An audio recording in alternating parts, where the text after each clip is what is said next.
warahmatullahi wabarakatuh. Salam sejahtera bagi kita semua. Shalom, Om Swastiastu, Namo Buddhaya, Salam Kebajikan, Rahayu. Selamat pagi kepada Profesor, Dokter, serta Bapak Ibu sekalian.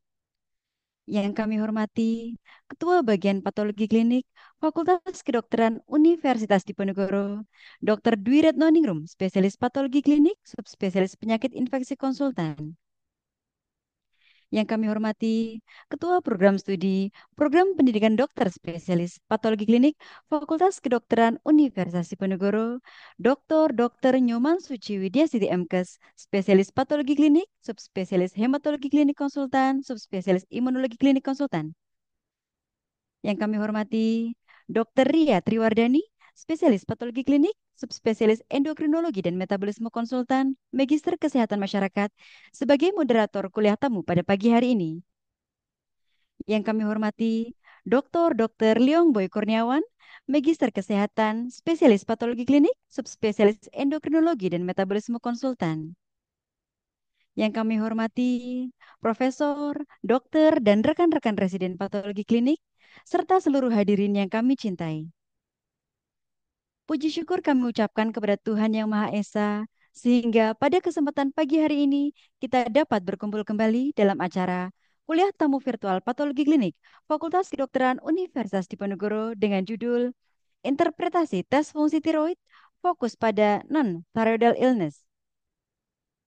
Non-thyroidal illness umumnya mengacu pada kondisi kesehatan atau penyakit yang tidak secara langsung melibatkan kelenjar tiroid.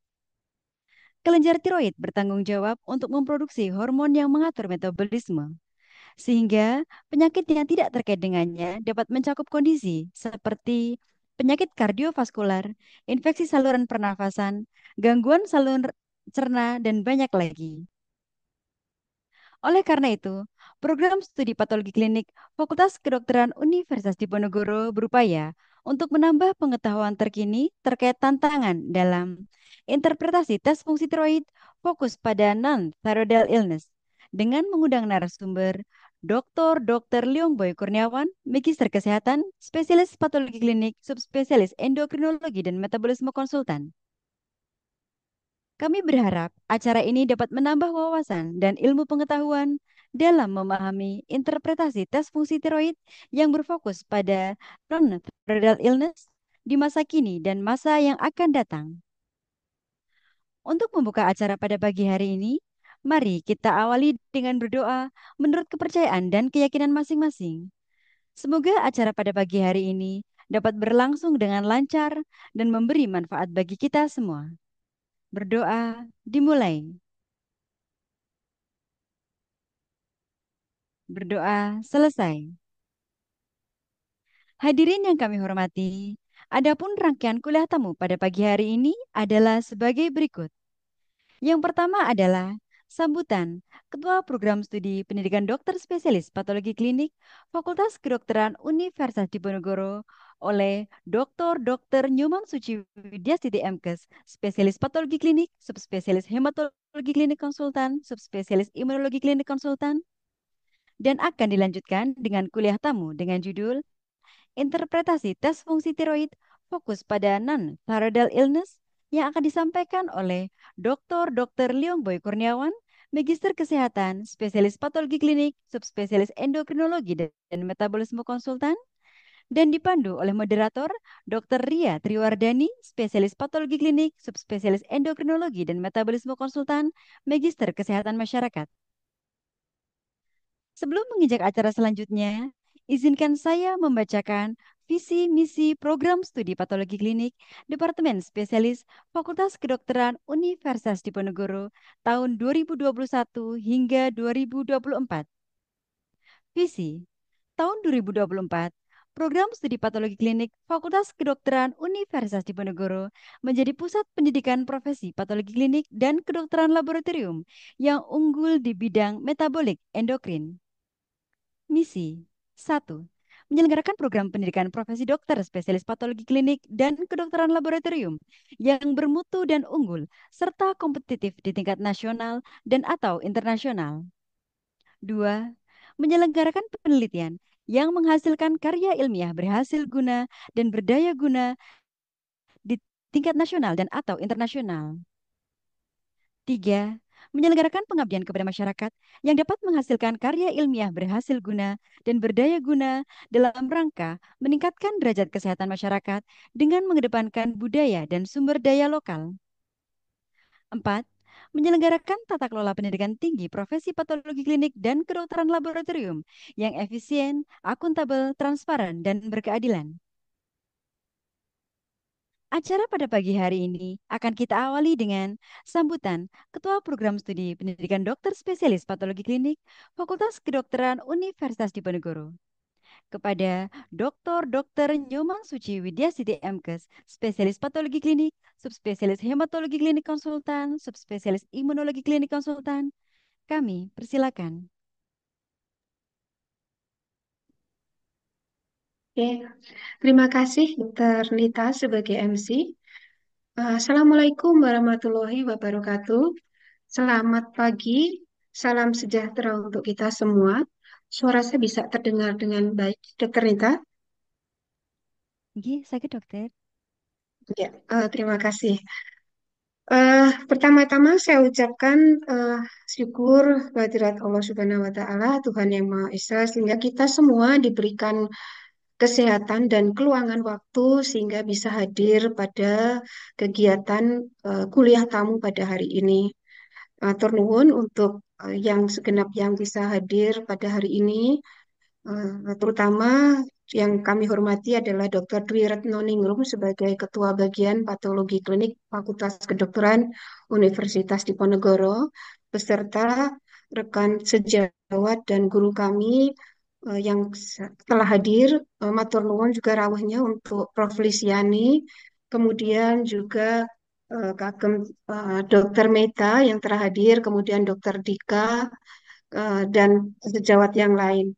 Pada kesempatan webinar hari ini adalah merupakan rangkaian kegiatan kuliah tamu dari program studi pendidikan dokter spesialis patologi klinik FK Undip. Pada tahun 2024 ini kami mempunyai 8 kegiatan kuliah tamu yang terdiri dari 5 kegiatan kuliah tamu dengan dosen atau pembicara dalam negeri dan 3 kuliah tamu dengan pembicara dari luar negeri. Hari ini adalah rangkaian kelima dari kegiatan kuliah tamu dengan pembicara dalam negeri yang sebelumnya telah dilaksanakan dengan berbagai topik, mulai dari topik yang infeksi, kemudian topik imunologi, kemudian topik berkaitan dengan bank darah, dan kemudian juga dengan gastroenterohepatologi. Dan untuk kali ini, kuliah tamunya adalah berkaitan dengan endokrin metabolik, yaitu adalah mengenai tes fungsi tiroid, bagaimana interpretasi tes fungsi tiroid dengan fokus pada non-thyroidal illness. Dengan materi yang kuliah tamu yang bervariasi dari berbagai pakar dari pada bidang ilmunya, kami sangat berharap akan meningkatkan kompetensi dan keilmuan dari mahasiswa atau residen program studi pendidikan dokter spesialis patologi klinik FK Undip. Dalam kesempatan ini kami juga mengundang teman-teman sejawat kami dari alumni Prodi PK, Prodi PPDS Patologi Klinik FK Undip, juga tekan sejawat dari PDS Patklin Cabang Semarang. Tujuan kami itu adalah menjalin komunikasi dan kerjasama yang baik dengan para alumni dan juga dengan sejawat pada bidang profesi dengan organisasi profesi patologi klinik. Eh, Kami juga akan dalam kesempatan ini mengundang Prof. dan Bapak Ibu untuk dapat mengikuti kegiatan kuliah tamu berikutnya di mana akan kami selenggarakan. Kami rencanakan pada tanggal 5 Agustus nanti adalah dengan pembicara dari Spanyol berkaitan dengan overview cell therapy dan potential application in various medical setting. Adalah nanti pembicaranya adalah Jesus Fernandez Soho, MD PhD, yang merupakan pakar di bidang stem cells. Ini khusus ini memang lahirnya cetar membahana karena disesuaikan dengan beliau berasal dari Spanyol, ini adalah warna dari bendera Spanyol. Berikutnya kami juga mengundang pada kegiatan berikutnya kami rencanakan pada tanggal 16 September 2024 dengan pembicara Hans Frilling dari Belanda kaitannya dengan kedokteran bank darah dan kedokteran transfusi dengan topik incompatibility, what is the right blood component. Kami sangat berharap Prof. Bapak Ibu dapat bergabung dan juga pada kegiatan kuliah tamu yang ketiga yang direncanakan, masih kami rencanakan di bulan Oktober, berkaitan dengan genetik clinical genetik dan kami harapkan bisa bergabung sebagai pengajar adalah Prof. Silvalil bin Alwi dari Malaysia. Sekali lagi kami mengucapkan terima kasih atas partisipasi dan kehadiran Prof. dan Bapak Ibu sekalian pada kuliah tamu hari ini. Dan utamanya kami ucapkan banyak terima kasih kepada Dr. Leong Boy, Magister Kesehatan, Spesialis Patologi Klinik, Spesialis Patologi Klinik Konsultan, Endokrin Metabolik Konsultan, yang berkenan meluangkan waktu di tengah kesibukan beliau untuk berbagi ilmu kepada kita semua. Mudah-mudahan ilmu yang beliau berikan memberikan manfaat yang besar bagi kita dan membuka wawasan kita, terutama dalam penanganan pasien sehari-hari, terutama dengan pasien dengan gangguan tiroid. Tak lupa juga kami ucapkan terima kasih untuk Dr. Ria yang bersedia hari ini sebagai moderator. Eh, Semoga juga memberikan manfaat yang besar buat kita semua. Sebagaimana pepatah, tiada gading yang tak retak, kami sebagai mewakili Prodi Patologi Klinik FK Undip, mewakili dari panitia, memohon maaf bila mana dalam persiapan maupun pelaksanaan kuliah tamu dalam hari ini ada kekurangan yang tidak kami rencanakan atau tidak kami sengaja. Sekali lagi kami mohon maaf sebelumnya.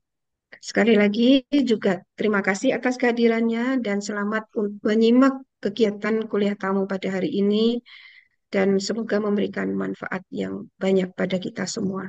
Terima kasih. Assalamualaikum warahmatullahi wabarakatuh.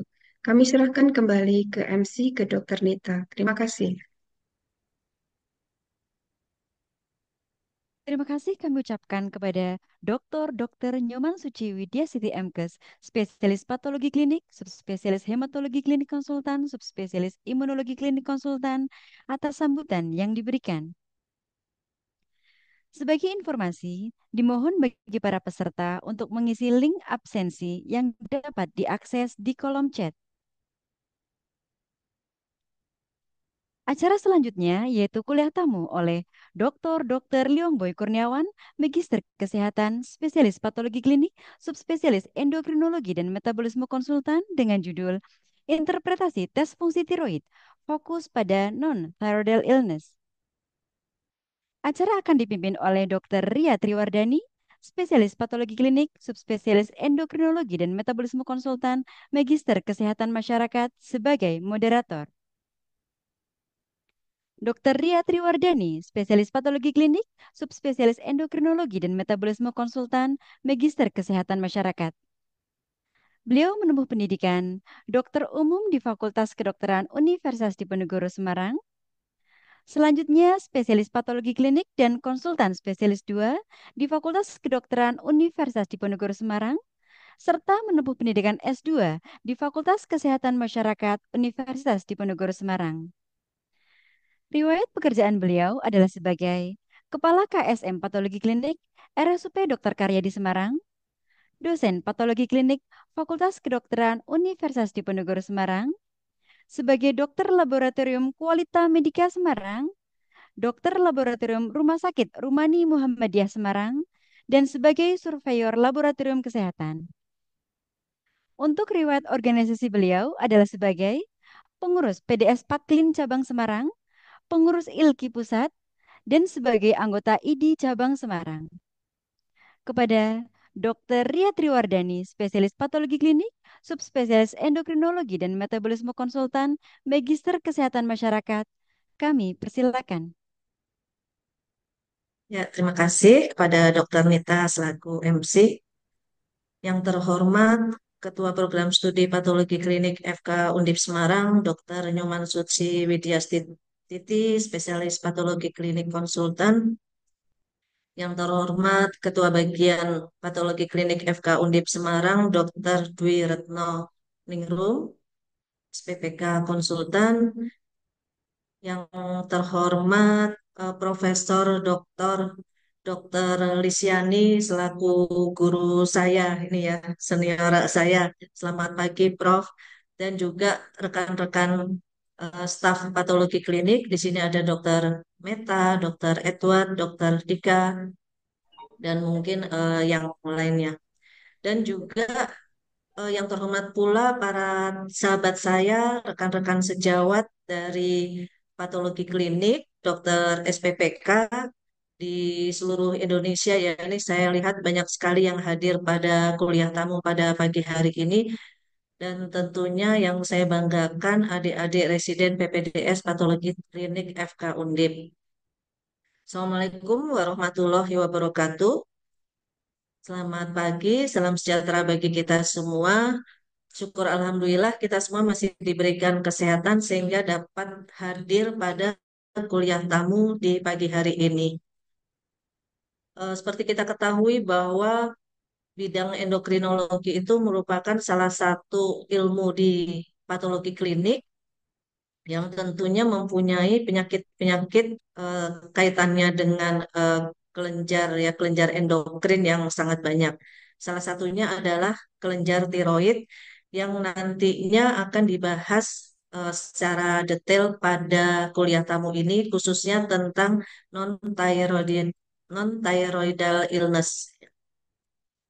Jadi kita mungkin selama ini mengenal bahwa kelenjar tiroid itu terdapat gangguan berupa hipertiroid, hipotiroid, ya, yang sebenarnya tidak hanya itu saja yang dapat mempengaruhi kelenjar tiroid. Sehingga nanti di sini oleh pakar kita, expert di bidangnya, yaitu Dr. Liongboy Kurniawan, spesialis patologi konsultan endokrin metabolik. Selamat pagi dok, kita sapa dulu ya. Ini Dr. Liongboy sudah hadir di tengah-tengah kita. Terima kasih banyak dok atas waktu yang telah diberikan dan ilmunya tentunya ya, ilmunya yang nanti akan kita simak bersama. Sebelumnya saya akan bacakan terlebih dahulu CV dari Dr. Leong Boy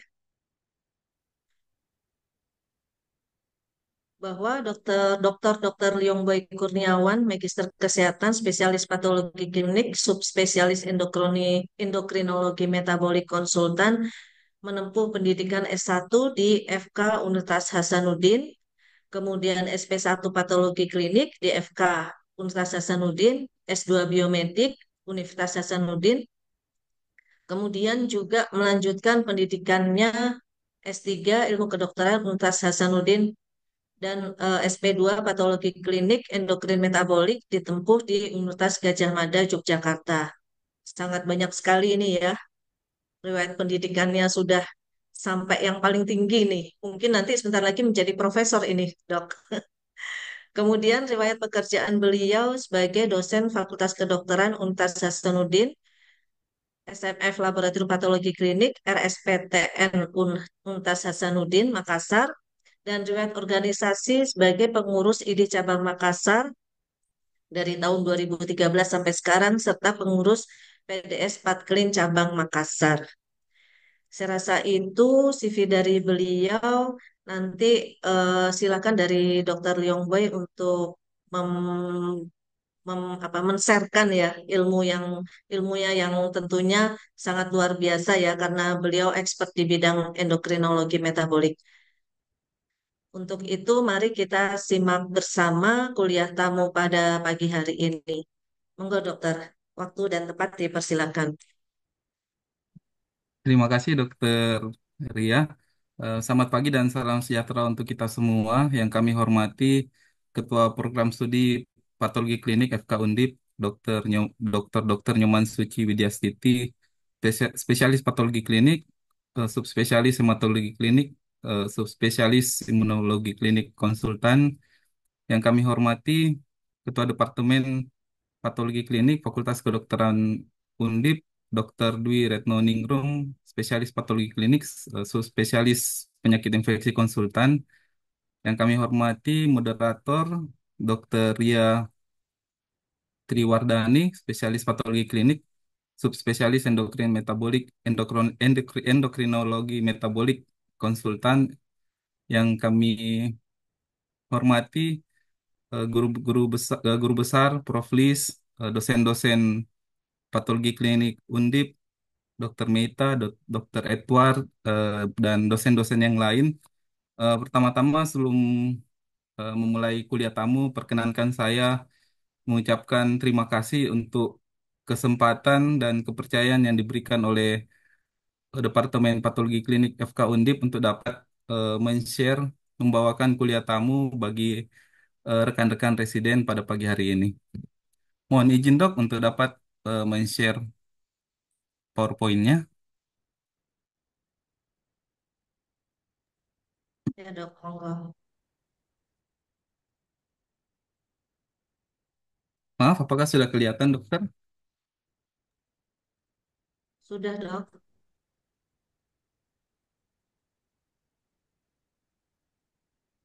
Terima kasih.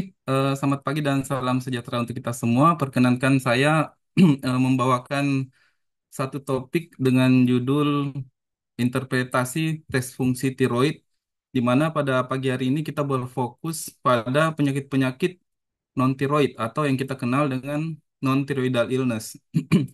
Sebenarnya materi ini sudah saya bawakan 2 pekan kemarin di Makplam Kendari. Kemudian karena saya rasa cukup penting juga karena eh, saat ini agak jarang di-share tentang topik ini, padahal kasusnya banyak di masyarakat. Kemudian jadi saya mencoba untuk mengajukan judul ini sebagai kuliah tamu pada pagi hari ini dengan ada sedikit beberapa penambahan dan penyempurnaan dari isi materi dibanding waktu kemarin saya bawakan di Makplam. Outline dari kuliah hari ini kita mungkin mereview kembali bagaimana aksis dari hipofisis, hipot, eh, hipot, hipotalamus, hipofisis, dan kelenjar tiroid. Kemudian kita mereview kembali bagaimana metabolisme dari hormon tiroid.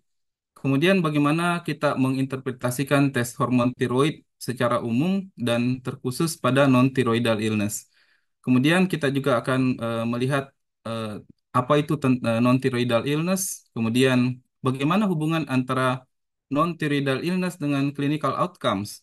Jadi mungkin bagi kita di patologi klinik, kita hanya sampai mendiagnosis ataupun memberi ekspertis bahwa ini non-thyroidal illness, tetapi ternyata aspek klinis dari hormon tiroid pada non-thyroidal illness itu sangat penting bagi klinisi untuk menilai outcomes dari pasien-pasien yang mengalami NTI. Kemudian yang terakhir itu akan ada summary dari bagaimana mendiagnosis NTI.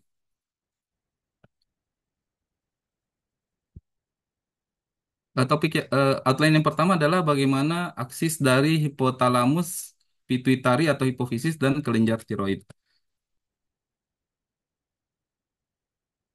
Mungkin kita sejak perkuliahan di awal dari S1, S2, S3 kita sudah sering terpapar dengan aksis ini di mana eh, pengaturan hormonal itu diatur melalui aksis dari hipotalamus, kelenjar hipofisis anterior dan berbagai kelenjar-kelenjar endokrin yang ada di perifer. Kita lihat di sini.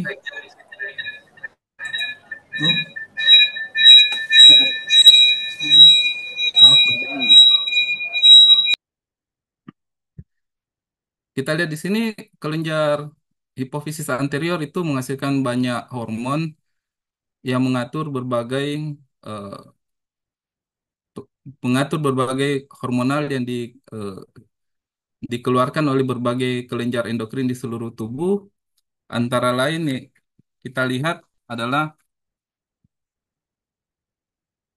kelenjar hipofisis anterior itu menghasilkan propiomelanokortin, di mana propiomelanokortin ini akan di cleavage menghasilkan ACTH, dan ACTH ini meregulasi nanti pengeluaran dari glukokortikoid propiomelanokortin melanokortison ini juga dapat diubah menjadi MSA yang mengatur kerja dari melanosit. Kemudian hipofisis anterior menghasilkan TSA yang meregulasi kerja hormon tiroid, mengekspresikan growth hormone yang oleh hepar akan dirubah menjadi IGF-1 yang mengatur pertumbuhan, pituitari anterior juga akan menghasilkan prolaktin dan hormon-hormon seks seperti FSH dan LH. Nah, untuk aksis hipotalamus, hipofisis, dan kelenjar tiroid, kita bisa lihat pada gambar ini, di mana kita ketahui bersama bahwa hipofisis, hipotalamus menghasilkan TRH, dan TRH akan memicu kelenjar hipofisis anterior menghasilkan TSH. Nah, TSH ini akan memicu kelenjar tiroid menghasilkan hormon T4 dan T3. 80% dari hormon tiroid yang dihasilkan itu adalah hormon T4, 20%-nya T3. Nah, kemudian hormon T4 dan T3 ini akan beredar ke seluruh tubuh melalui aliran darah dan bekerja di berbagai organ target. Kita lihat di sini target-target organ eh, tempat hormon tiroid bekerja antara lain di otak, di jantung, di hati, di usus, di otot rangka, bahkan di kelenjar hipofisis dan hipotalamus itu sendiri. Kita lihat di sini ada di berbagai organ itu terdapat perbedaan jenis reseptor dari hormon tiroid. Ada reseptor alfa 1, alfa 2, beta 1, beta 2. Nah, eh, ternyata di setiap organ itu terdapat juga perbedaan jenis reseptor yang diekspresikan. Nah, jika hormon tiroid yang dikeluarkan tersebut sudah beredar dalam darah dan mencapai organ target, kita bisa lihat di sebelah kanan di sini, hormon T3 akan masuk melalui misalnya reseptor MCT8 ataupun eh, dia masuk dalam bentuk T4 di mana hormon T4 nanti di dalam sel akan mengalami deiodinasi di mana enzim deiodinase ini akan memecah T4 menjadi T3. Nah, hormon tiroid yang bersifat aktif secara biologis adalah hormon T3. Ikatan antara hormon T3 dengan reseptor tiroid itu akan memicu kompleks seperti ini, di mana tiroid reseptor akan berikatan dengan hormon T3, berikatan juga dengan retinoid X reseptor, koaktivator, tiroid reseptor elemen. Ini semuanya akan membentuk suatu bangunan yang akan memicu pembentukan mRNA dan pembentukan protein-protein yang dibutuhkan untuk metabolisme atau eh, untuk pertumbuhan di berbagai organ. Yang berikut adalah kita akan melihat bagaimana metabolisme dari hormon tiroid.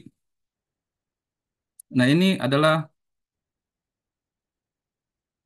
gambar sederhana bagaimana pembentukan hormon tiroid. Di sini kita lihat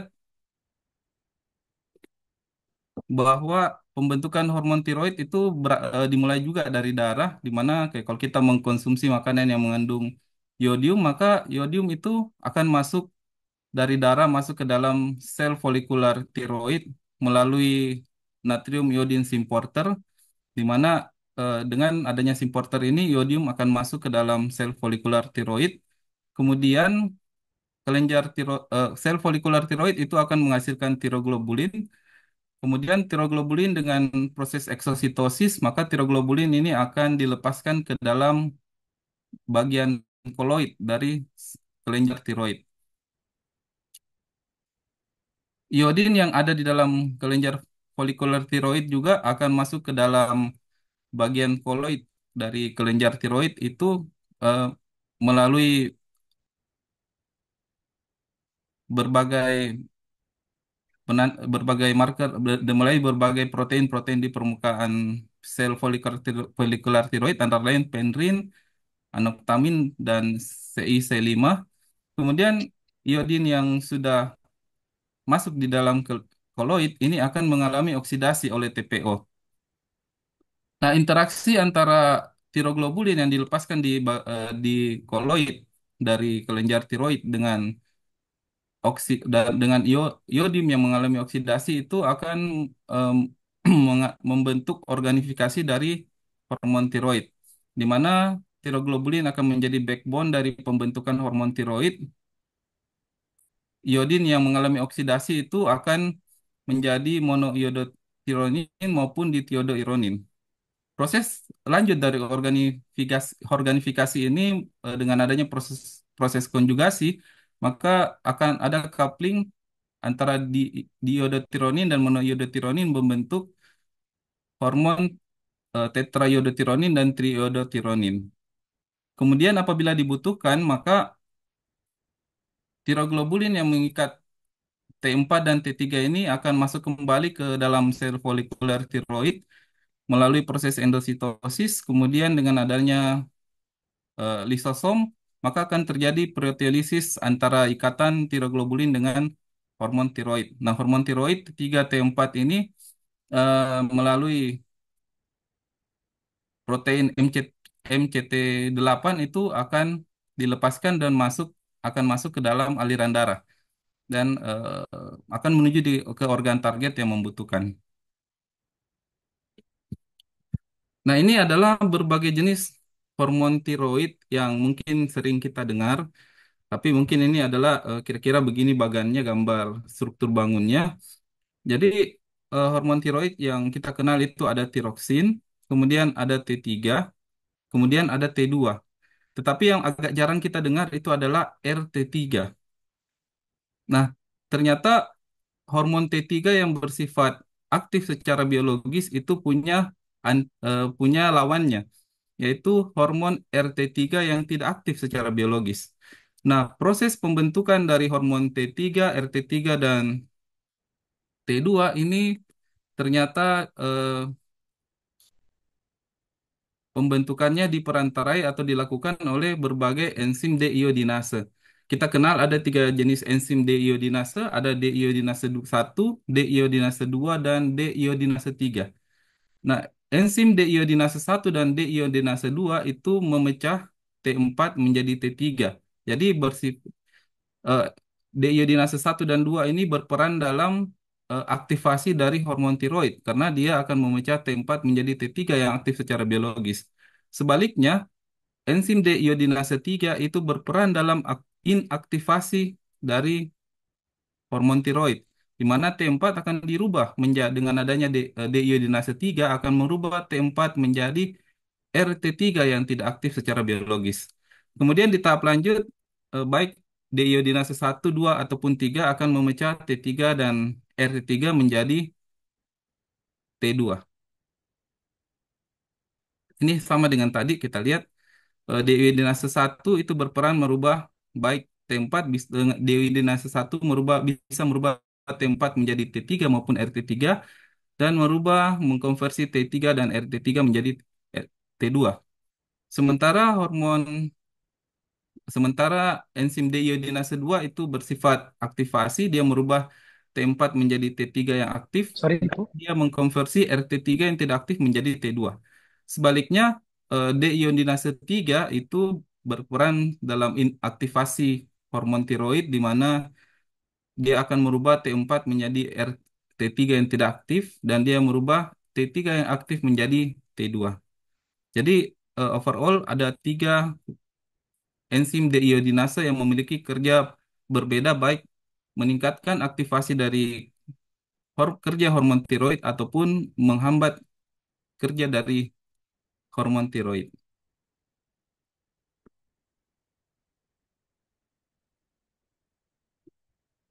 Bagaimanakah pengantaran ke hormon tiroid?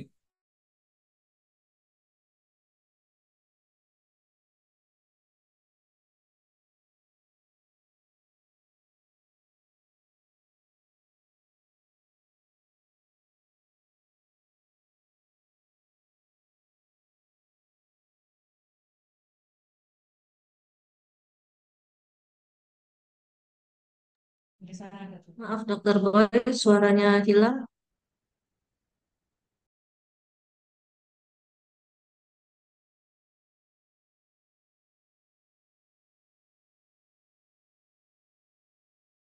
Mohon maaf dok, jaringan dok.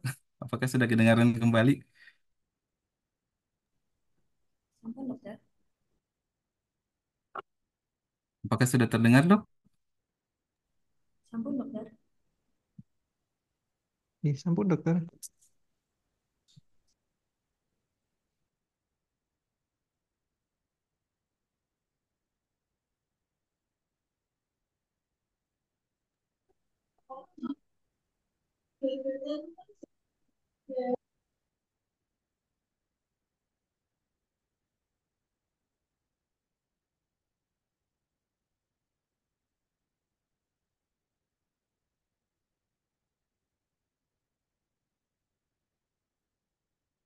Maaf, apakah slide-nya sudah kelihatan dok? Sudah dok. Baik, Silakan dilanjutkan. siap. Em, Bagaimanakah hormon tiroid itu beredar di dalam darah? Seperti yang kita ketahui bersama bahwa hormon T3 dan T4 itu dibawa mengalir dalam aliran darah itu mayoritas sekitar 99% lebih itu dibawa oleh dalam bentuk terikat oleh protein yang ada di dalam plasma, baik terikat oleh tiroksin binding globulin, albumin maupun transthyretin, di mana hormon T4 itu 75% itu terikat oleh tiroksin binding globulin, kurang dari 5% oleh albumin, 20% oleh transthyretin, dan sekitar 0,03% dia dalam bentuk free, di mana yang bentuk free ini ya aktif secara biologis dan bisa masuk ke dalam sel. Sementara hormon triiodotirosin, triodo T- T3 itu 75% terikat oleh tiroglobulin dan 20% terikat albumin, kurang dari 5% terikat oleh transthyretin. Sekitar 0,3% dari hormon T3 itu dalam bentuk free dan itu yang aktif juga secara biologis. Nah, ini adalah bagaimana kerja dari hormon T3 dan T4 di tingkat sel seperti yang mungkin sudah saya paparkan pada slide sebelumnya. Nah, ini adalah gambar bagaimana kerja dari hormon tiroid di berbagai jaringan. Kita lihat di sini hormon tiroid itu bisa bekerja di berbagai jaringan, bagi organ. Yang pertama di otak itu hormon tiroid itu bisa bekerja pada neuron parvabulminergik yang mengatur tekanan darah dan heart rate. Kemudian dia bisa bekerja pada paraventriculus nucleus dari hipotalamus, di mana leptin akan di nukleus ini leptin akan menginduksi peningkatan ekspresi dari TRH. Kemudian hormon tiroid juga di brown adipose tissue itu akan memicu terjadinya termogenesis dan dapat berakibat pada penurunan berat badan. Di white adipose tissue, hormon tiroid itu bekerja dengan meningkatkan lipolisis dan mengurangi lemak tubuh.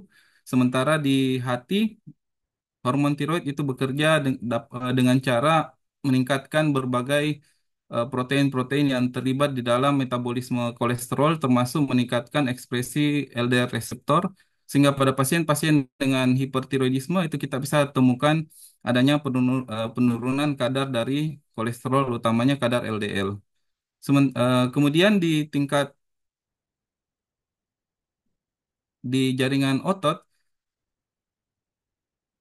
hormon tiroid bekerja dengan meningkatkan energi expenditure, penggunaan energi oleh otot. Kemudian di pankreas, hormon tiroid bekerja dengan cara meningkatkan proliferasi dan dapat meningkatkan maturasi dari sel beta pankreas. Dalam hal ini akan meningkatkan kerja dari produksi dari insulin. Nah, kemudian bagaimanakah kita melakukan interpretasi dari tes-tes hormon tiroid?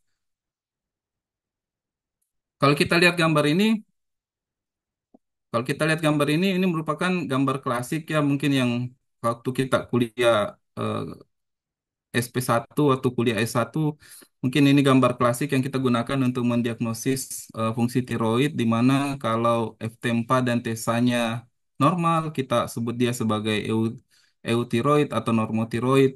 Apabila FT4-nya tinggi, TSA-nya rendah, kita sebut dengan tirotoksikosis atau hipertiroid. Nah, apabila FT4-nya normal, tetapi TSA-nya rendah, kita sebut sebagai subklinis, hipertiroid subklinis. Kemudian apabila TSA-nya tinggi, FT4-nya rendah, kita sebut dengan hipotiroid. Dan apabila TSA-nya masih normal, kita sebut sebagai hipotiroid subklinis. Nah, bagian ini juga sering kita lihat bersama mungkin untuk mendiagnosis hormon, bagaimana fungsional hormon tiroid sehari-hari di lapangan. Kita lihat di mana eh, kita mulai dari TSA, apabila TSA-nya tinggi, kita lihat FT4-nya. Kalau FT4-nya rendah, maka itu adalah hipotiroid primer. Apabila FT4-nya normal, itu adalah hipotiroid subklinis. Dan apabila TSA dan FT4 tinggi, ada banyak hal yang bisa kita pertimbangkan. Apakah ada interferensi pemeriksaan, apakah ada tumor yang menghasilkan TSA, atau ada kelainan yang tidak banyak tapi bisa ditemukan, yaitu resistensi hormon tiroid. Sementara kalau kita temukan TSH-nya rendah, kemudian FT4-nya tinggi, itu bisa kita temukan pada hipertiroidisme primer. Kemudian kemudian apabila kita temukan TSH rendah, FT4 normal, apabila tidak ada keluhan klinis, kita bisa kategorikan sebagai hipertiroid subklinis. Tetapi apabila TSH-nya rendah dan FT4-nya normal, tetapi ada keluhan klinis tirotoksikosis, maka kita perlu melakukan pemeriksaan lanjut T3, karena sekitar 20% dari kasus tirotoksikosis itu disebabkan oleh tirotoksikosis T3. Sementara yang agak rare kita temukan itu adalah TSA rendah dan FT4 rendah. Nah, ini mungkin yang sering jadi pegangan kita sehari-hari, bagaimana mendiagnosis atau memberi kesan atau ekspertis pada hasil-hasil tes fungsi tiroid. Tetapi kenyataan di lapangan banyak sekali pemeriksaan yang kadang-kadang tidak sesuai dengan temuan ini. Nah, itu yang membuat kita bingung kadang-kadang bagaimana kita memberi komentar, atau misalnya dari klinisi bertanya, kok hasilnya begini.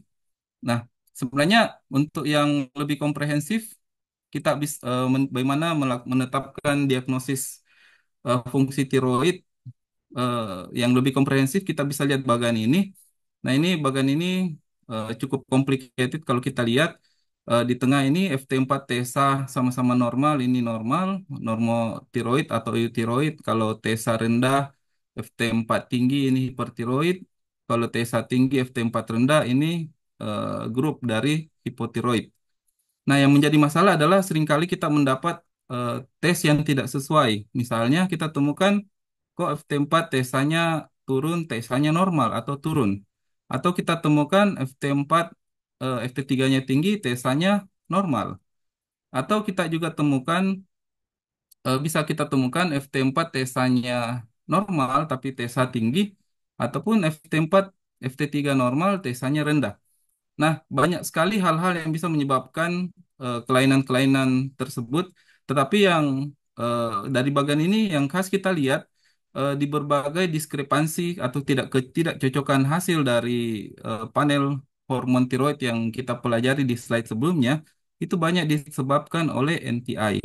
Kita lihat eh, FT4, FT3 rendah, TSH normal bisa ditemukan di NTI.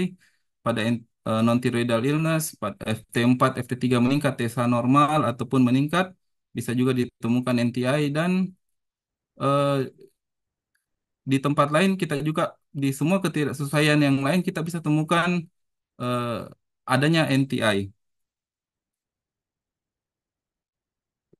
Nah, karena ternyata banyak diagnosis dari hormon tiroid itu gangguan interpretasi dari hormon tiroid itu bisa disebabkan oleh NTI. Nah, apakah itu NTI? Nah, non-thyroidal illness adalah suatu kondisi di mana pasien-pasien sebelumnya tidak memiliki gangguan, tidak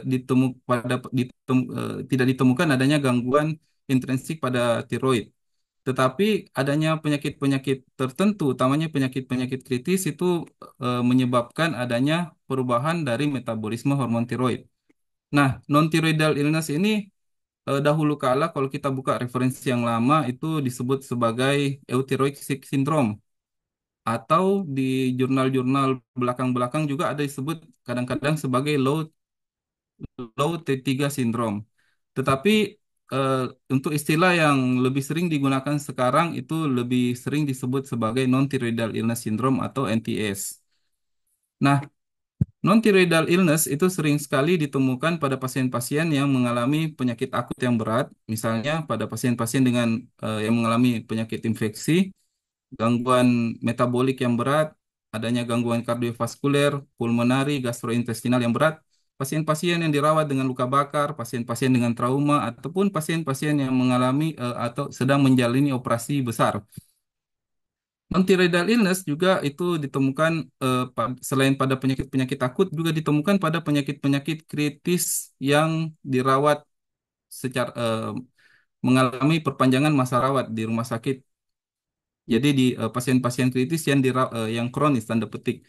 Kemudian non-thyroidal illness juga ditemukan pada pasien-pasien dengan gangguan psikiatrik akut. Nah, ini kita lihat berbagai hal dapat mengganggu tanda petik mengganggu dari aksis hipofisis, hipotalamus dan kelenjar tiroid. Kita lihat di sini adanya stres yang berat itu akan memicu CRH, kemudian memicu dari produksi ACTH, memicu produksi kortisol, di mana kortisol ini secara tidak langsung akan memicu TSH, eh, memicu produksi TSH sehingga meningkatkan produksi hormon tiroid. Sebaliknya kita lihat di sini bahwa berbagai penyakit-penyakit, utamanya penyakit-penyakit kritis yang berat itu akan menyebabkan produksi dari berbagai sitokin-sitokin proinflamasi antara lain TNF alfa, interleukin 1 beta, interleukin 6, di mana interleukin sitokin-sitokin proinflamasi ini bekerja dengan cara menghambat produksi TSH.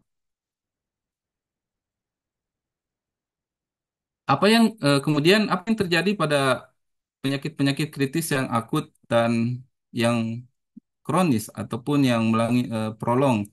Kita lihat pada pasien-pasien dengan penyakit kritis akut, ini biasanya pasien-pasien yang dirawat di ICU atau ICCU. Kita bisa lihat bahwa pada pasien-pasien dengan penyakit kritis akut itu produksi TSH-nya biasanya meningkat sedikit ataupun normal.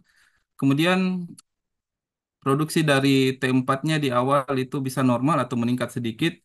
Tapi yang khas pada pasien-pasien dengan penyakit kritis akut itu adalah di tingkat jaringan perifer terjadi peningkatan dari ekspresi atau kerja dari enzim deiodinase 3, di mana enzim deiodinase 3 ini akan menyebabkan konversi dari T4 menjadi RT3.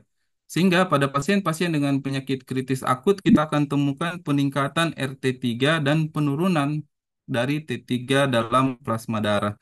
Makanya di textbook kalau kita cari jurnal kadang-kadang NTI disebut sebagai sindrom low T3.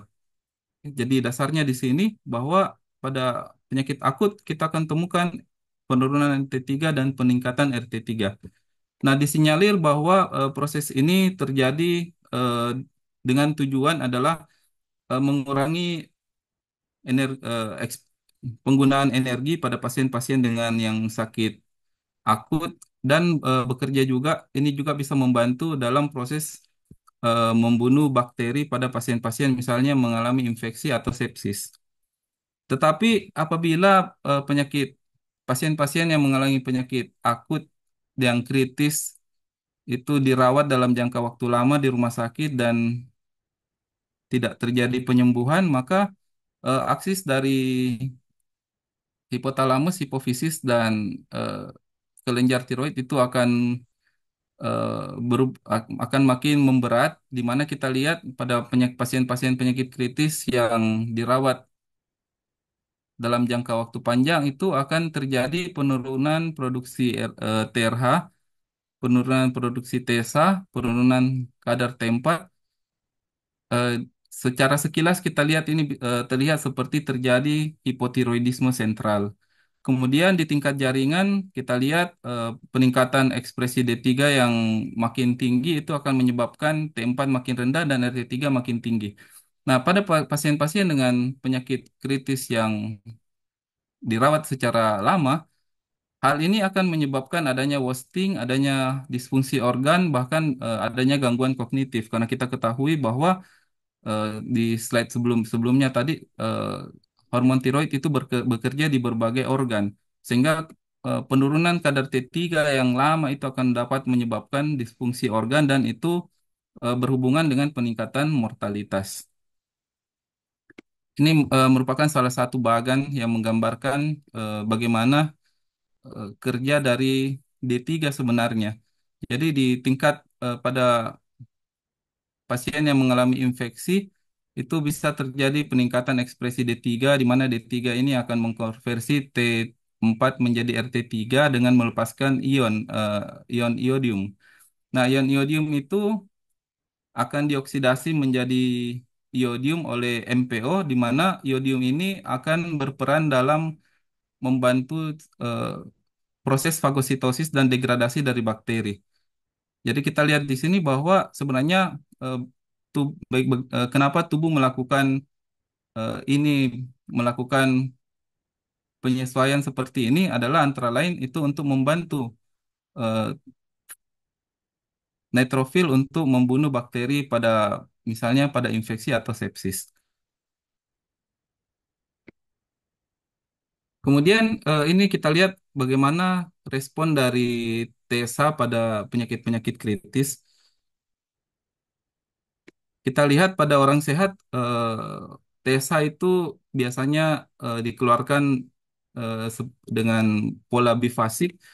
Dia mencapai kadar tertinggi sesaat sesudah tengah malam dan mencapai kadar terendah pada sore hari. Nah, pada pasien-pasien dengan penyakit kritis yang akut, kita lihat bahwa respon bifasik dari TSA ini sudah berkurang, tidak seperti orang normal, tetapi kadarnya masih kurang lebih kalau bukan normal turun sedikit. Tetapi pada pasien-pasien dengan penyakit kritis kronik kita temukan bahwa respon bifasik produksi TSA yang bifasik makin tumpul dan produksinya makin rendah, sangat rendah.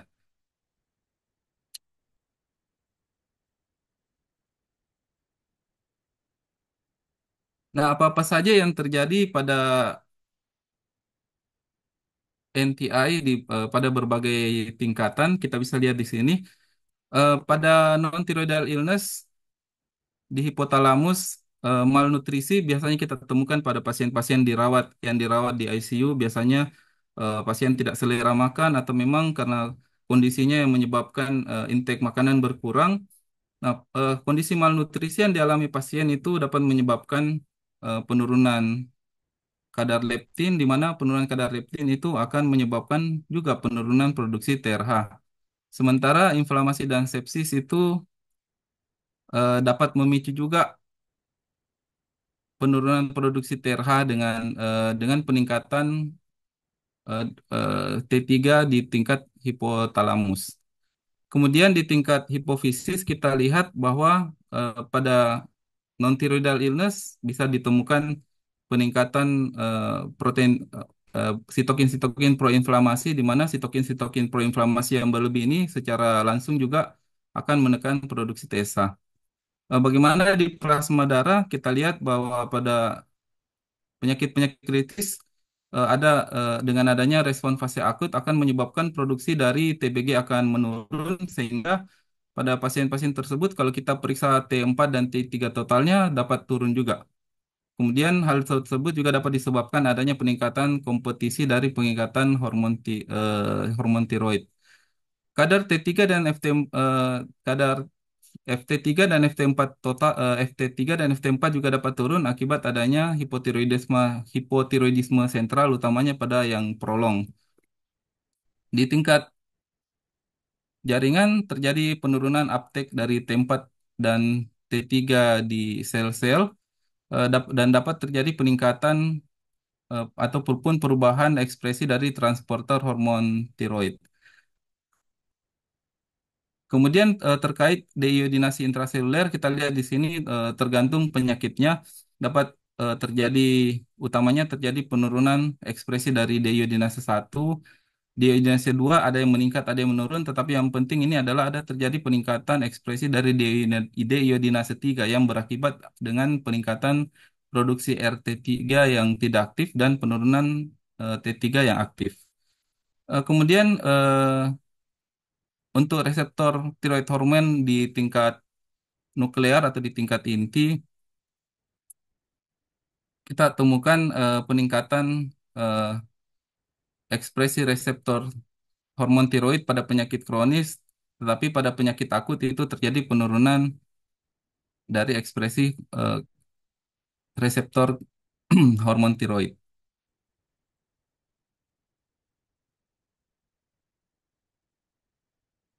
Nah, ini adalah sedikit summary perbedaan antara bagaimana respon tubuh utamanya aksis dari hormon tiroid pada eh, penyakit pasien-pasien yang dirawat, pasien-pasien kritis yang dirawat pada fase akut dan fase kronik.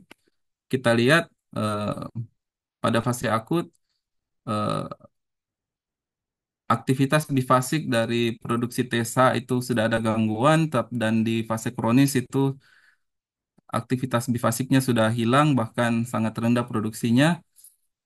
T4 pada fase akut bisa normal, bisa tinggi, sementara di fase kronik sudah turun. T3 rendah pada fase akut, di fase kronik bahkan lebih rendah lagi.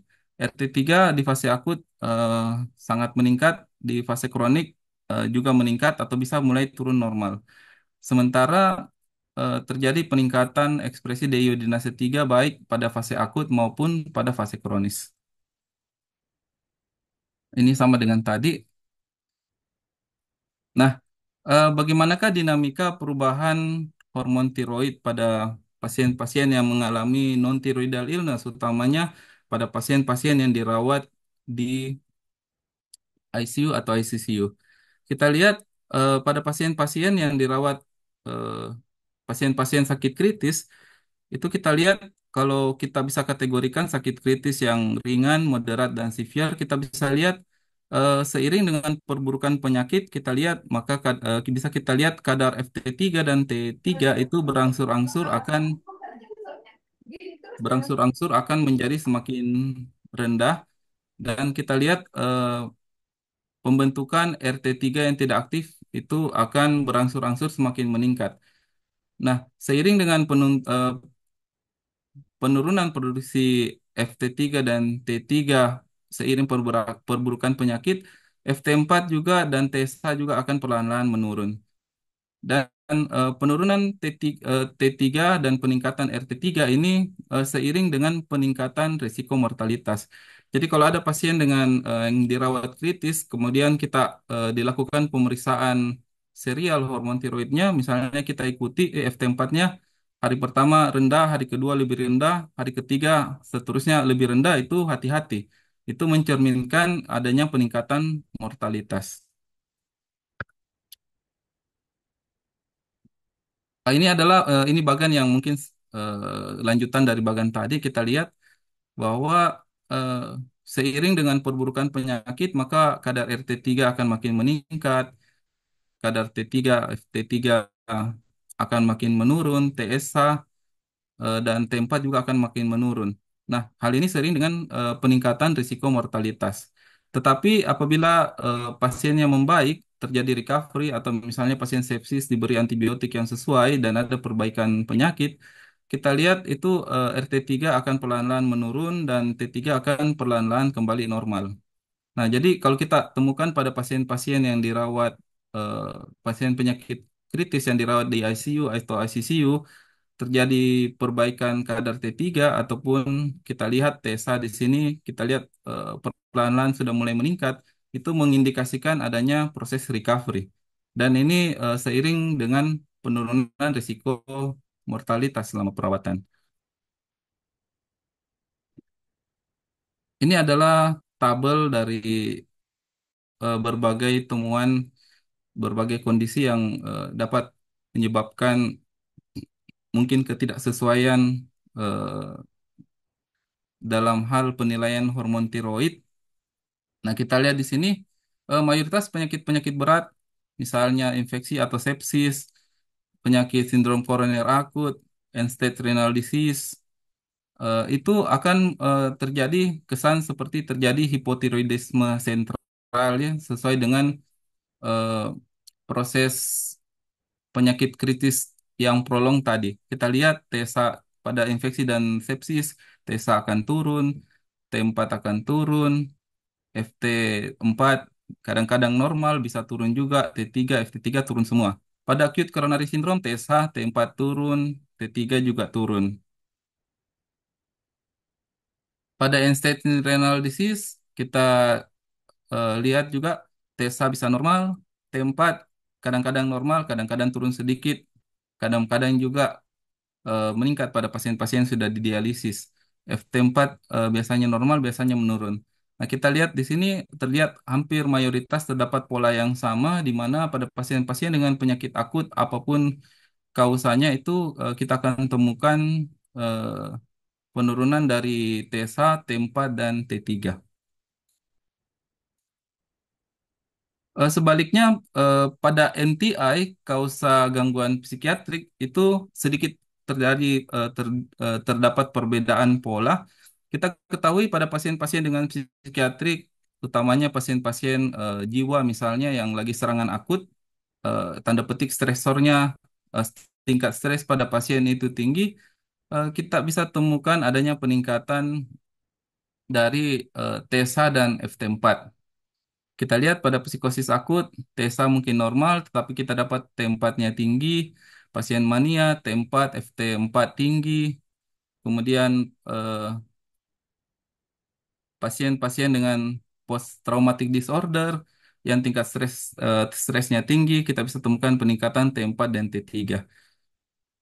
Kecuali pada pasien depresi, karena pasien depresi itu mungkin tidak selalu ada episode stres akut.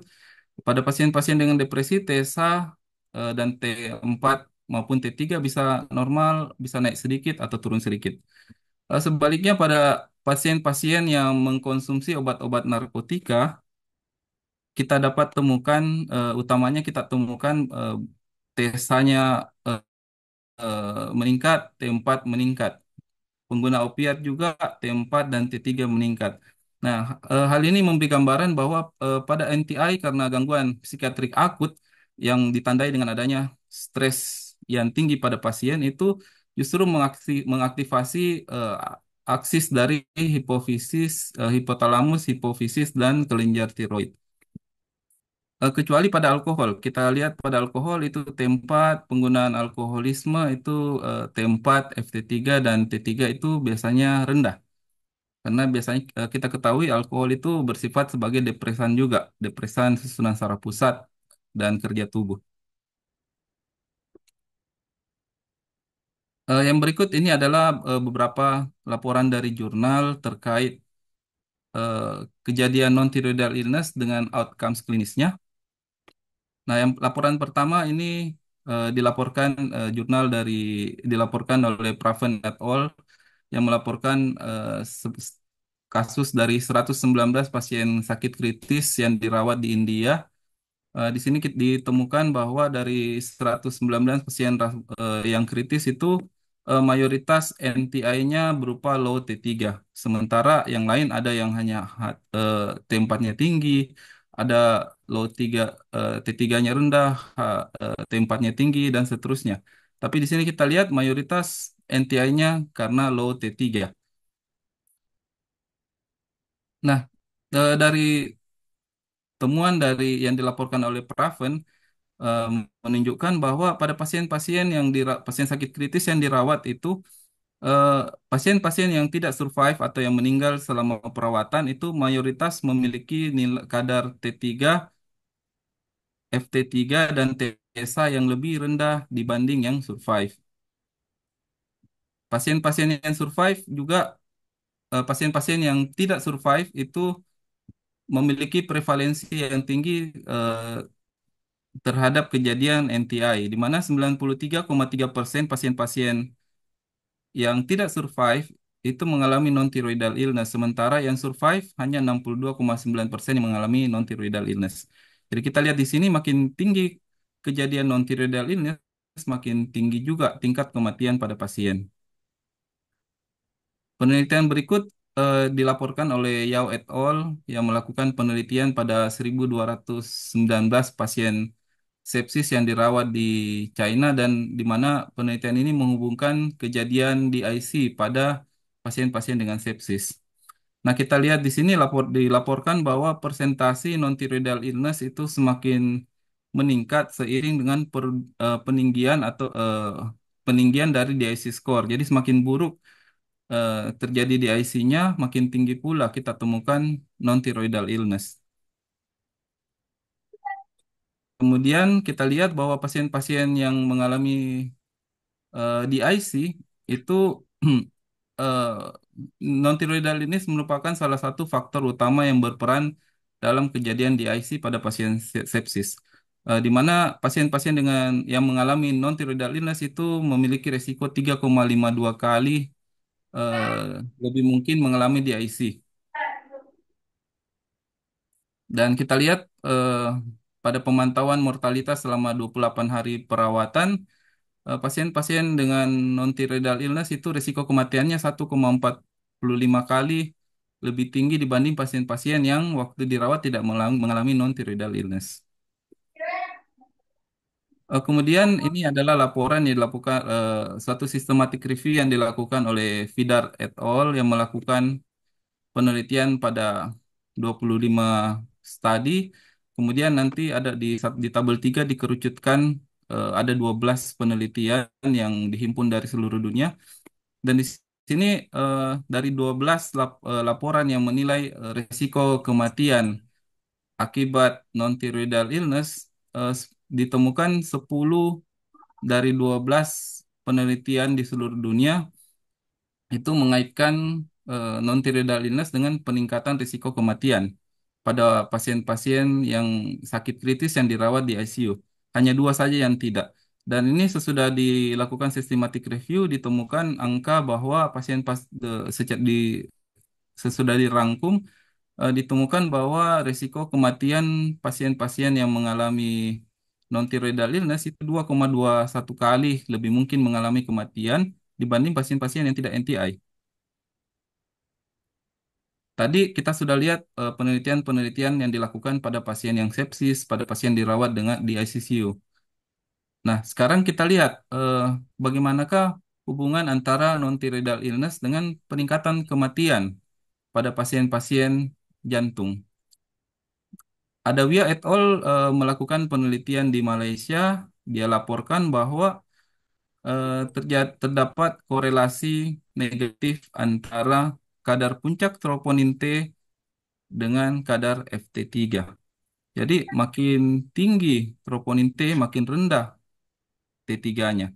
Nah, ini sini menggambarkan bahwa ya makin tinggi T3, makin tinggi, makin luas, tanda petik ini mencerminkan luas infark, makin luas area infark miokard, maka kadar FT3 akan makin rendah. Dan itu mencerminkan kans terjadinya NTI lebih besar. Dan penelitian ini juga melaporkan bahwa pada pasien-pasien yang dengan infark miokard yang dirawat itu 100%. Jadi 100% pasien-pasien yang meninggal selama perawatan itu mengalami NTI. Sementara yang survive itu hanya 48,7% mengalami NTI. Jadi kita juga lihat di sini ya bahwa eh, makin tinggi persentase NTI, makin tinggi juga tingkat mortalitas. Kemudian tadi pada infark miokard. Nah, yang berikut ini laporan dari Jepang yang dilaporkan oleh Okayama. Okayama melakukan penelitian yang menghubungkan antara hormon tiroid dengan outcome dari gagal jantung atau acute decompensated heart failure.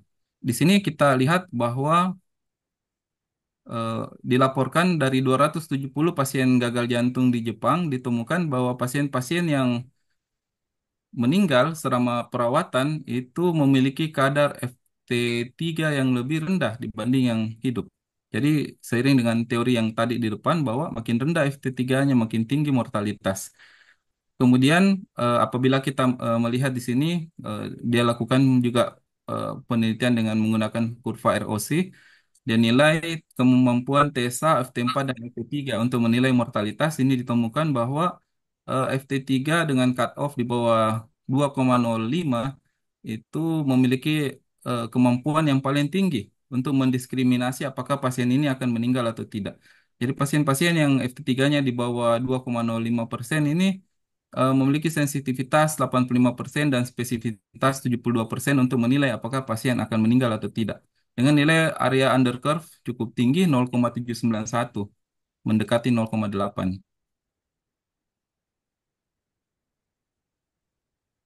Penelitian berikut ini dilaporkan oleh Iervasi et al. Yang melakukan penelitian pada 573 pasien-pasien jantung di Italia. Nah, yang tadi Aku. menilai hubungan NTI dengan kematian selama perawatan, sementara penelitian ini dia menilai 573 pasien-pasien jantung, kemudian menilai kaitannya dengan mortalitas selama 1 tahun. Artinya bukan meninggal selama perawatan, tapi selama pemantauan 1 tahun. Nah, ditemukan bahwa pada pasien-pasien dengan selama pemantauan setahun, pasien-pasien yang FT3-nya di atas 3,1 itu 95% masih survive dalam 1 tahun. Tetapi pasien-pasien yang FT3-nya di bawah 3,1 selama 1 tahun pemantauan hanya 77,8% yang survive. Kita lihat ada sekitar gap hampir 20% di sini. Peningkatan risiko kematian pada pasien-pasien yang FT4-nya rendah. Sorry, maaf, FT3-nya rendah. Kemudian laporan berikut ini dilakukan di Jerman yang melakukan penelitian pada 437 pasien dengan gagal hati yang liver failure. Ditemukan juga bahwa FT3 itu berperan dalam mortalitas selama 90 hari perawatan. Di mana kita lihat OR-nya di bawah 1, 0,39 yang mengindikasikan bahwa FT3 yang rendah itu berperan dalam mortalitas selama 90 hari eh, ses- ke depan pada pasien-pasien dengan gagal hati ya kronik. Yang berikut ini adalah hubungan antara fungsi tiroid dengan chronic kidney disease.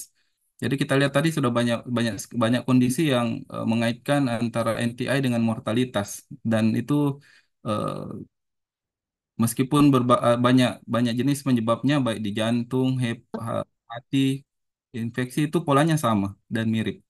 Nah, kita lihat pada laporan di Nigeria yang melakukan penelitian pada 184 pasien-pasien dengan gagal ginjal kronik. Ditemukan non-thyroidal illness itu ditemukan pada 42,4% pasien-pasien dengan CKD. Dan kita lihat bahwa pada pasien, kalau dibagi berdasarkan stadiumnya, kita lihat non-thyroidal illness itu belum ditemukan pada pasien-pasien dengan CKD stage 2.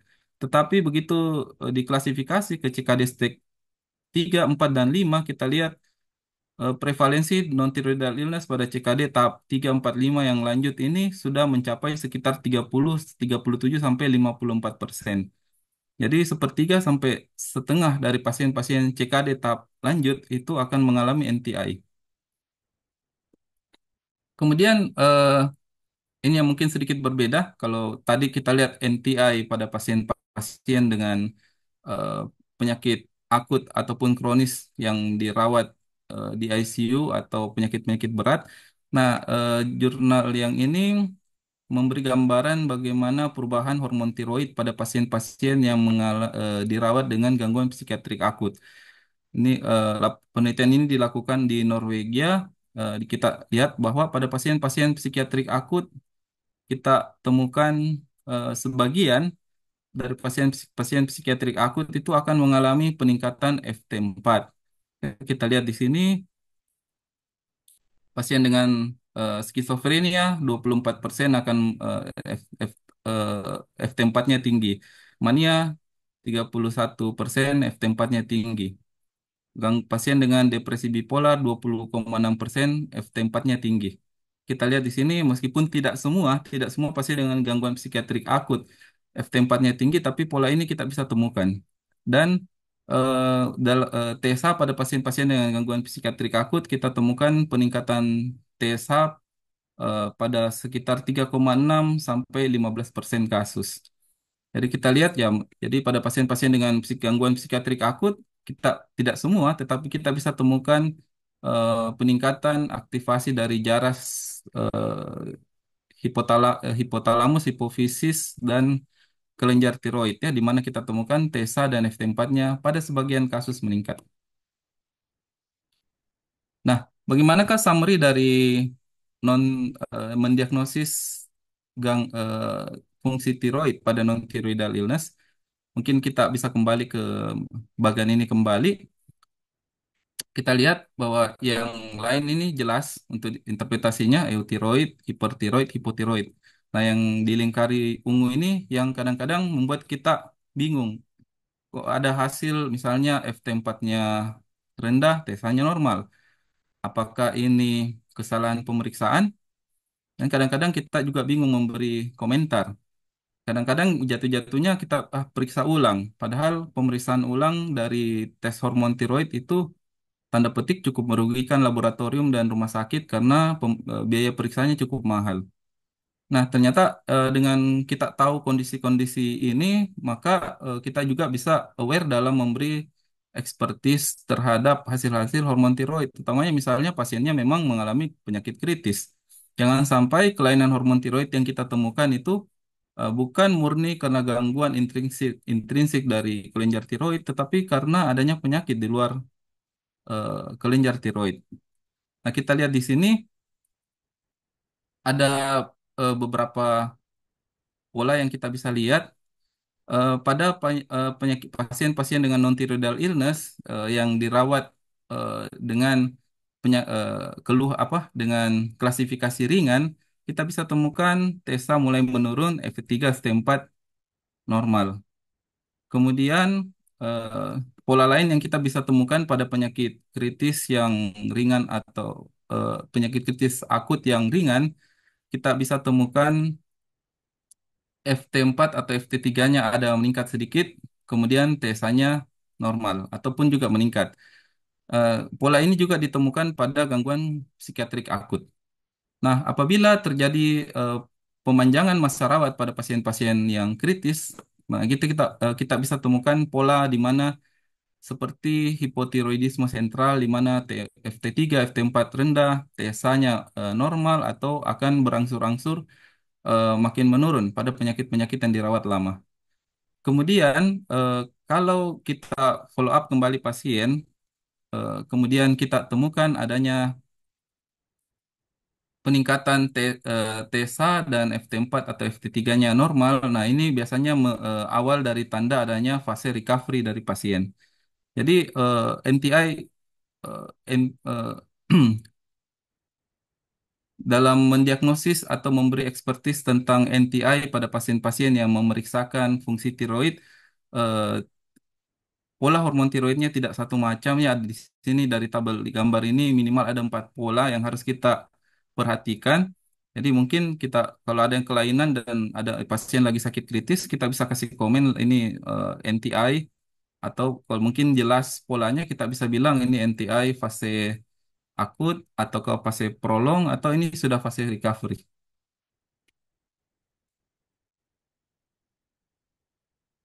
Take home message dari perkuliahan pagi ini, kita perlu kehati-hatian dalam menginterpretasikan tes hormon tiroid, utamanya pasien-pasien dengan non-thyroidal illness.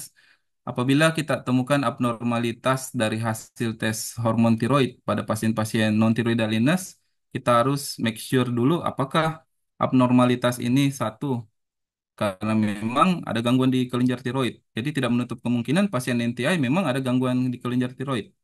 Yang kedua, apabila abnormalitasnya ini karena NTI, maka kita harus cari tahu dulu apakah NTI-nya ini karena adanya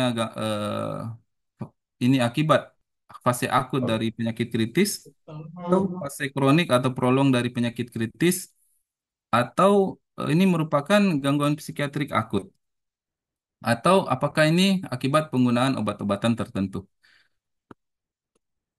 Monitoring serial pada panel hormon tiroid, khususnya pada NTI, dapat digunakan untuk menilai progresivitas dan prognosis dari pasien-pasien yang mengalami non-thyroidal illness. Terima kasih. Mungkin itu yang bisa saya share untuk pagi ini. Saya kembalikan ke moderator. Terima kasih.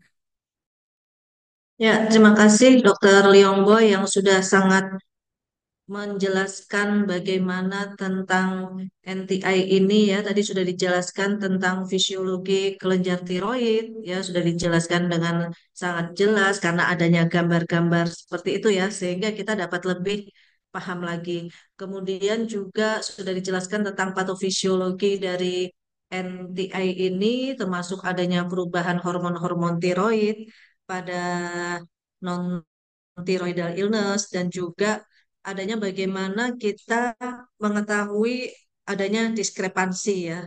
Jadi diskrepansi ketidaksesuaian tadi sudah dijelaskan bagaimana kita tidak serta-merta dapat melakukan interpretasi pada hasil pemeriksaan hormon tiroid seperti itu. Jadi ada sebenarnya yang namanya NTI ini yang harus kita perhatikan.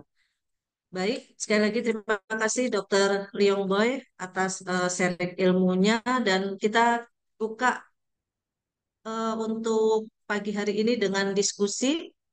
Silakan apabila ada pertanyaan yang dapat diajukan. Oh nih, ya ada pertanyaan dari PPDS Patologi Klinik FK Undip ini Dokter Irma. Pertanyaannya adalah mengapa pada ibu hamil TSH itu dapat menurun? Silakan Dokter Liong Boy. Ya, terima kasih dokter ya. Mungkin ini sedikit di luar ya karena kehamilan sebenarnya tidak masuk di NTI meskipun ada juga yang memasukkan, tetapi itu suatu sebenarnya kondisi fisiologis pada ibu yang hamil. Tapi untuk menjawab ini kita ketahui bahwa pada ibu-ibu hamil itu ada peningkatan produksi beta HCG dari plasenta, di mana kita ketahui bahwa beta HCG itu memiliki kesamaan struktur dengan TSH. Nah, pada trimester pertama kehamilan, karena adanya peningkatan produksi beta HCG yang memiliki kemiripan struktur dengan TSH itu bisa memicu kelenjar tiroid menghasilkan hormon tiroid. Sehingga pada pasien-pasien dengan di trimester pertama kehamilan itu kadang-kadang, tidak semua, kadang-kadang kita bisa temukan peningkatan T4. Nah, peningkatan T4 ini secara tidak langsung akan memberi feedback negatif sehingga eh, di tingkat hipofisis sehingga terjadi penekanan produksi TSH. Jadi mungkin itu jawabannya Dokter Irma. Ya, terima kasih Dokter Liang Boy. Saya rasa sudah sangat jelas ya untuk penjelasan yang tadi. Kemudian kita menginjak untuk pertanyaan selanjutnya. Nah, ini ada pertanyaan dari Dokter Sarah dari PPDS Patologi Klinik FK Undip. Selamat pagi dokter, izin bertanya bagaimana kita membedakan pasien NTI dengan pasien yang memang menderita kelainan tiroid. Karena pada NTI bisa ditemukan penurunan TSH, T3, T4, yang mana hal tersebut juga dapat ditemui pada hipotiroid sentral. Apakah ada pemeriksaan tambahan untuk menegakkan NTI ini? Terima kasih. Silakan Dokter Liang Boy. Ya, terima kasih Dokter Ya, terima kasih Dokter Sarah untuk pertanyaannya. Jadi pertanyaannya bagaimana kan membedakan pasien NTI dengan yang memang menderita kelainan tiroid. Jadi kalau memang antara NTI dengan kelainan tiroid, ya mungkin kita bisa diskusi juga dengan klinisi apakah memang ada struma. Kalau ada struma itu pintu masuk juga. Apakah kelainan ini jangan-jangan karena kelainan tiroid atau gara-gara NTI? Itu dulu. Jadi kita mungkin selama ini kita agak jarang tanda petik kontak dengan pasien dan dengan klinisi, tapi pada kondisi tertentu mungkin kita harus lihat langsung pasiennya apakah ada struma atau tidak. Tapi sekali lagi ada juga pasien-pasien dengan struma itu euthyroid. Jadi ya seperti yang di poin kedua ini ditanyakan bahwa eh, pada NTI kita bisa temukan yang fase-fase prolong bisa temukan TSH, T3, T4 itu menurun sesuai gambaran hipotiroid sentral. Tapi sekali lagi hipotiroid sentral itu jarang sebenarnya terjadi pada keadaan normal. Ada tapi sangat jarang kalau kita buka ke perpustakaan dikatakan rare. Nah, untuk membedakannya itu saya kira perlu untuk pemantauan serial. Jadi pada pasien-pasien yang misalnya dirawat di ICCU dengan terjadi NTI, TSH, ECT3, T4 menurun terus, kita bisa pantau serial sesuai dengan pemberian terapi. Nah, apabila eh, pasien berhasil diterapi dan berespon baik dengan terapi pada fase recovery, kita temukan peningkatan TSH, T4, T3 kembali, maka itu kemungkinan besar karena NTI. Tetapi misalnya ada recovery pada pasien secara klinis recovery, tetapi TSH, T3, T4 masih tetap tidak ada perubahan, tetapi klinis pasien membaik, kemungkinan karena suatu penyebab tersendiri yang menyebabkan hipotiroidisme sentral, bukan karena NTI-nya. Nah, apakah ada pemeriksaan tambahan untuk menegakkan NTI? Saya kira untuk saat ini belum ada. Cukup banyak tadi yang bisa kita periksa, TSH, T3, T4, FT3, FT4, dan tambahan lagi RT3 ya. Mungkin kita di Indonesia hampir tidak pernah periksa. Mungkin di ranah penelitian saja, dan mungkin kita nggak di laboratorium tidak sedia juga reagennya untuk RT3. Tapi ya, dan menurut saya itu pun pemeriksaan lengkap sudah cukup mahal karena satu panel tes hormon tiroid itu sudah cukup berapa ratus ribu. Kalau diperiksa semua itu mungkin bisa jutaan. Jadi kalau saya panelnya sudah cukup. Tetapi kalau mau lihat kita mau lihat satu marker saja yang bagus adalah kita periksa FT3-nya. Karena kita lihat Sesuai dengan yang tadi disampaikan dengan oleh Dr. Leong Bae bahwa kita penting sekali juga untuk berhubungan dengan klinisi ya dok ya. Jadi kita bisa menanyakan pada klinisi tentang bagaimana klinis dari pasien tersebut, kemudian juga melakukan pemeriksaan serial. Terima kasih dokter. Nah untuk selanjutnya ini masih ada beberapa pertanyaan ini dok. siap, Untuk Dok. pertanyaan selanjutnya dari dokter Afi, yaitu mohon izin bertanya, perlukah screening hormon tiroid dilakukan pada setiap ibu hamil dan efektif pada usia kehamilan berapa? Ini dok mungkin bisa dijelaskan karena ini mungkin sebenarnya tidak berhubungan dengan materi ya, tapi ini penting sekali juga dijelaskan pada PPDS ya peserta didik. Terima kasih dok. Ya, terima kasih Dokter Ya, terima kasih Dokter Afi untuk pertanyaannya. Apakah perlu screening hormon tiroid pada setiap ibu hamil? Nah, kalau saya bahasa setiap ibu hamil mungkin tidak perlu karena ya satu lagi ya bahwa hormon tiroid mahal pemeriksaannya. Jadi kemungkinan yang kita bisa lakukan pemeriksaan hormon tiroid pada ibu hamil itu pada ibu-ibu dengan misalnya ada struma atau memang ada keluhan misalnya hipertiroid. Jadi kalau ada keluhan hipertiroidisme itu bisa kita periksa panel hormon tiroidnya. Kalau hipotiroidisme itu yang kadang-kadang agak sulit. Karena kadang-kadang hipotiroidisme gejalanya sangat ringan sampai diabaikan oleh ibunya. Tapi kalau ada keluhan hipertiroidisme itu bisa diperiksakan. Utamanya di trimester pertama kehamilan. Karena ada jurnal yang saya baca bahwa pada trimester pertama kehamilan eh, itu sering terjadi hiperemesis gravidarum itu terkait juga ada laporan jurnal yang mengkaitkan hiperemesis gravidarum dengan peningkatan kadar FT4 seperti yang dengan patofisiologi seperti tadi di mana pada pas ibu hamil trimester pertama terjadi peningkatan kadar beta HCG dalam darah yang memicu karena dia memiliki kesamaan struktur dengan TSH akan memicu produksi FT4. Nah, peningkatan FT4 itu tanda petik bisa ditemukan pada hiperemesis gravidarum. Makanya kita dapat lihat pada pasien-pasien dengan hiperemesis gravidarum itu banyak tanda petik keluhan hipermetabolisme. Pasiennya mual, muntah, peristaltik usus meningkat, kemudian kurus biasanya, berat badan tidak meningkat. Jadi kalau dibilang apakah perlu screening di setiap ibu hamil, mungkin ya mungkin untuk setting Indonesia belum perlu, kecuali ada seruma dan ada keluhan klinis. Efektif pada usia kehamilan berapa ya saya kira tergantung. Kalau tidak ada keluhan tidak perlu di screening dan hati-hati juga kita melakukan interpretasi kadar hormon tiroid pada ibu-ibu hamil, utamanya di trimester pertama itu kita tidak bisa melakukan diagnosis berdasarkan nilai cut-off TSA dengan FT4 dan T4 yang ada. Karena adanya adaptasi fisiologis pada ibu seperti kondisi-kondisi tadi yang saya bilang, saya sebut tadi, termasuk pada ibu-ibu dengan ibu-ibu hamil itu terjadi peningkatan kadar estrogen, di mana kita ketahui peningkatan kadar estrogen juga bisa memicu produksi berbagai protein-protein dalam darah termasuk protein-protein pengikat hormon tiroksin. Makanya pada ibu-ibu hamil kadang-kadang kita temukan T kalau kita periksa T4 total juga bisa meningkat. Jadi bukan hormon tiroidnya semata-mata yang meningkat tetapi terjadi peningkatan produksi dari protein pengikat hormon tiroid akibat peningkatan estrogen pada ibu hamil. Mungkin itu demikian, Dok. Terima kasih, Dok. Terima kasih penjelasannya Dokter Leong Boy. Ya, jadi sangat jelas sekali yang disampaikan tadi tentang apa namanya pemeriksaan screening hormon tiroid pada ibu hamil ya, sehingga penting hanya untuk menilai prognosis dari underlying disease-nya, dokter. Mohon penjelasannya. Silakan, dokter. Ya, terima kasih pertanyaannya, Dokter Dewi. Ya, ini menarik sekali ya pertanyaannya. Apakah pasien NTI perlu dikasih obat untuk tiroidnya? Nah, untuk menjawab ini kita perlu membuka jurnal ya. Nah, kalau beberapa jurnal yang saya cari itu masih ambigu.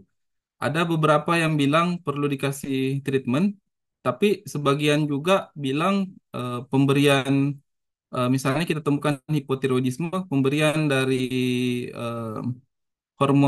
pemberian dari regimen obat-obat tiroid itu tidak akan memperbaiki NTI.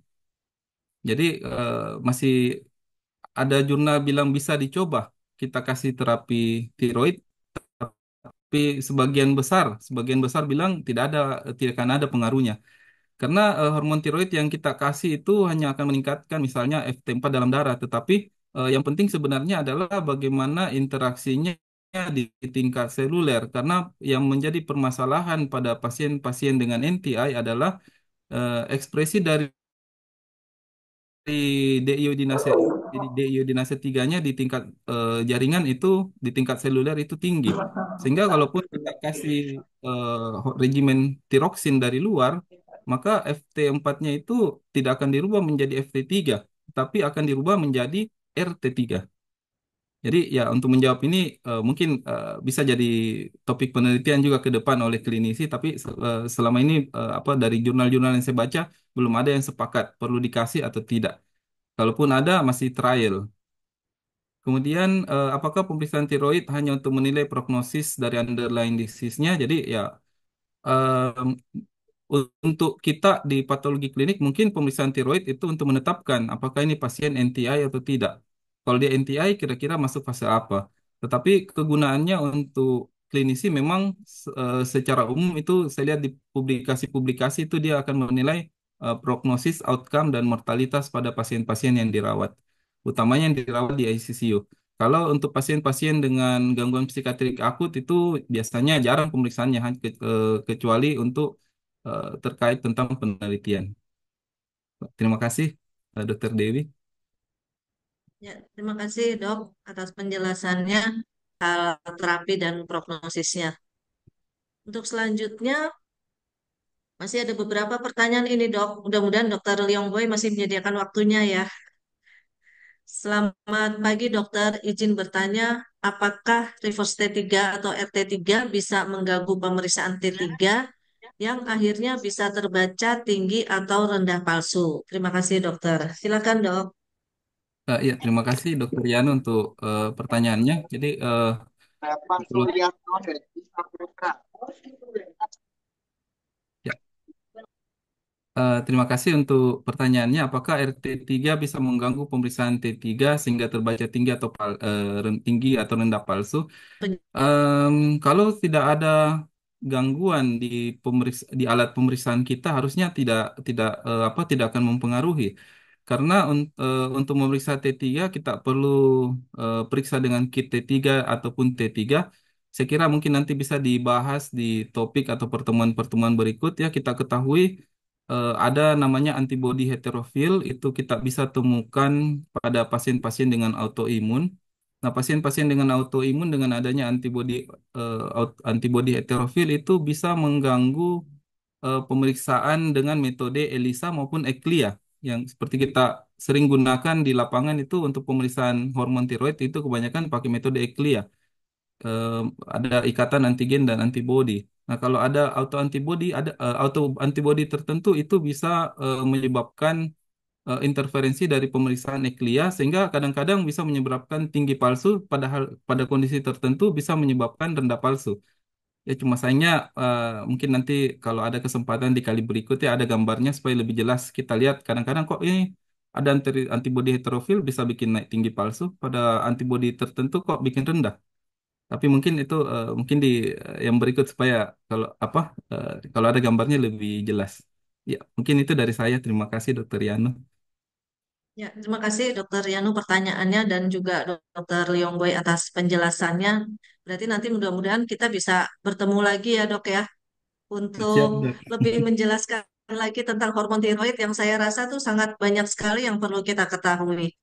Pertanyaan selanjutnya dok dari Dokter Iva. Selamat pagi dokter. Izin bertanya, apakah untuk NTI ini membutuhkan follow-up pemeriksaan laboratorium jangka panjang seperti pada thyroidal illness dan parameter apa yang paling tepat terkait cost effectiveness? Wah, ini kaitannya juga dengan manajemen nih, Dok. Terima kasih, Dokter. Silakan, Dokter Liongboy. Terima kasih Dokter Ria. Terima kasih pertanyaan Dokter Iva. Untuk NTI, apakah membutuhkan follow-up pemeriksaan lab jangka panjang seperti thyroidal illness dan parameter apa yang tepat untuk cost effectiveness? Mungkin untuk menjawab ini, saya kira kita kembali ke background kondisi NTI-nya. Jadi kalau pasien-pasiennya itu misalnya dirawat di ICU dengan sepsis, infeksi, saya kira pemantauan NTI-nya cukup selama perawatan saja di ICU atau di ICU sampai kalau misalnya dia misalnya tidak meninggal, misalnya pasiennya survive keluar dan sudah infeksi sepsisnya sudah hilang, ya it's okay, mungkin tidak perlu follow up lagi. Kecuali pasien-pasien misalnya yang dirawat di ICU karena tanda petik gangguan fungsi organ, misalnya liver failure, gagal jantung, itu mungkin NTI penting untuk menilai pemeriksaan hormon tiroid penting untuk menilai apakah terjadi NTI pada pasien tersebut dan bisa kita nilai apakah ini pasien ya kira-kira akan buruk prognosisnya atau justru nanti akan membaik. Tetapi pada pasien-pasien dengan gangguan eh, jangka panjang yang kronis, misalnya ada failure, kidney failure, ada heart failure, liver failure, dan survive selama perawatan, dari beberapa jurnal yang saya ada kutip di depan itu dilihat bahwa eh, meskipun mungkin kondisi kritisnya sudah lewat dan pasien bisa dirawat jalan, tapi kondisi NTI-nya bisa tanda petik cukup menetap dan itu bisa terkait dengan mortalitas selama pemantauan. Ada yang sampai 1 tahun juga ternyata berhubungan dengan kadar FT3-nya. Kalau saya mungkin kalaupun memang pasiennya itu mungkin bukan untuk menilai fungsi tiroidnya, tapi menilai NTI-nya dan untuk menilai prognosisnya ke depan. Jadi mungkin begitu jawaban saya. Jadi kalau dia penyakitnya akut dan begitu selesai perawatan tidak perlu. Tapi kalau dia ada organ failure bisa diperiksa. Yang paling cost efektif itu kita lihat banyak sekali. Tapi mungkin ya kalau mau pilih satu parameter kita periksa FT3. Karena memang di luar kita lihat jurnal lain kalau kita mau cari kata kunci dari NTI selain Euthyroid syndrome itu sering di luar disebut low T3 syndrome. Jadi kalau mau satu pemisahan saja kita periksa FT3-nya.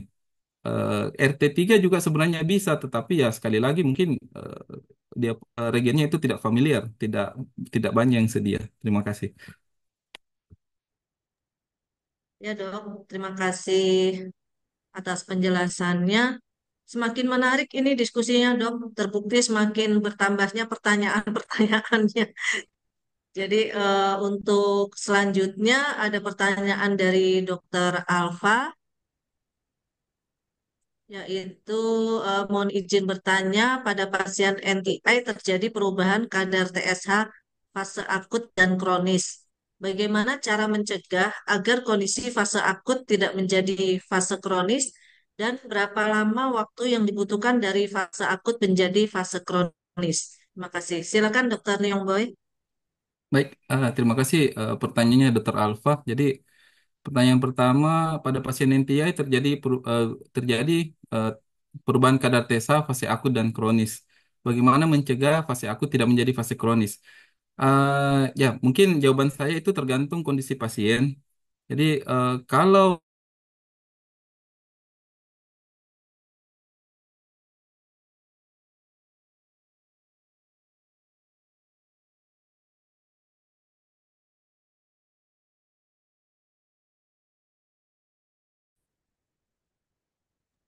minta maaf sinyal dok. Oh ya ya dok, Ya. sudah terdengar lagi dok. Silakan dilanjut. Ya, bagaimana mencegah kondisi fase akut tidak menjadi fase kronis? Nah, kita ketahui bersama pasien-pasien yang dirawat di critical care di ICU itu ya pasti tanda petik awalnya sakit akut dulu. Biasanya pasien-pasien sakit akut akan diberi terapi oleh klinisi tergantung penyakit yang mendasari. Misalnya karena dia infeksi ataupun sepsis akan dikasih antibiotik yang sesuai. Jadi sebenarnya bagaimana mencegah fase akut menjadi fase kronis itu mungkin tergantung dari terapi, keberhasilan terapi dari klinisi dan respon tubuh pasien. Jadi kalau memang di fase akut dikasih terapi yang sesuai, maka sesudah fase akut dia akan langsung masuk ke fase recovery. Dan kita akan lihat perubahan pola hormon tiroidnya dari fase akut ke fase eh, recovery. Tetapi kalau pasiennya misalnya dirawat sudah berhari-hari, ya, berapa lama waktu itu tergantung, tapi biasanya kadang-kadang kalau kita bilang akut itu biasanya perlangsungannya beberapa hari sampai kurang 1 minggu. Kalau sudah lebih seminggu dan pasien tidak berespon dengan terapi, nah itu akan menjatuh ke fase kronis. Nah, jadi kalau misal masalah harinya mungkin tergantung tiap kondisi dari tiap pasien, tapi untuk melihat polanya akut atau kronis ya kita bisa lihat dari perubahan dari pattern dari hormon tiroid tersebut. Ya mungkin itu dari saya, Dok.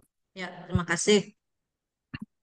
Masih ada dua pertanyaan lagi ini dok, yaitu dari Dokter Sanjaya. Selamat pagi dokter, izin bertanya, apakah inti-I kronik dapat berkembang menjadi penyakit tiroid? Dan jika ya, apakah ada faktor risiko tertentu yang meningkatkan angka kejadiannya? Monggo silakan dok. Terima kasih untuk pertanyaannya, Dokter Sanjaya. Apakah NTI kronik dapat menjadi penyakit tiroid? Jika ya, apakah ada faktor yang tertentu yang dapat meningkatkan angka kejadiannya? Ya, terima kasih untuk pertanyaannya. Sejauh ini yang saya baca itu tidak ada ya NTI kronik menjadi penyakit tiroid. Karena NTI sendiri sebenarnya adalah eh,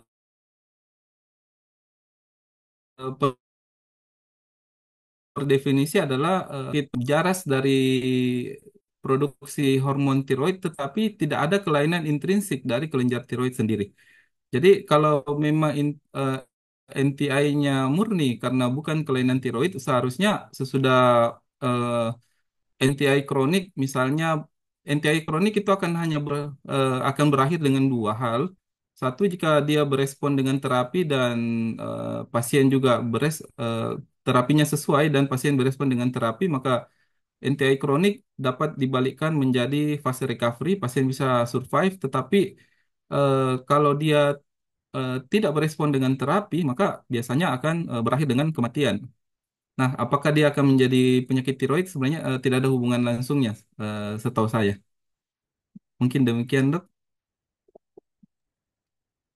Ya, terima kasih Dokter Leong Boy atas penjelasannya dan tadi sangat banyak pertanyaannya ya dan saya rasa ini pertanyaan terakhir ya Dok ya karena sudah waktunya sudah mepet ini.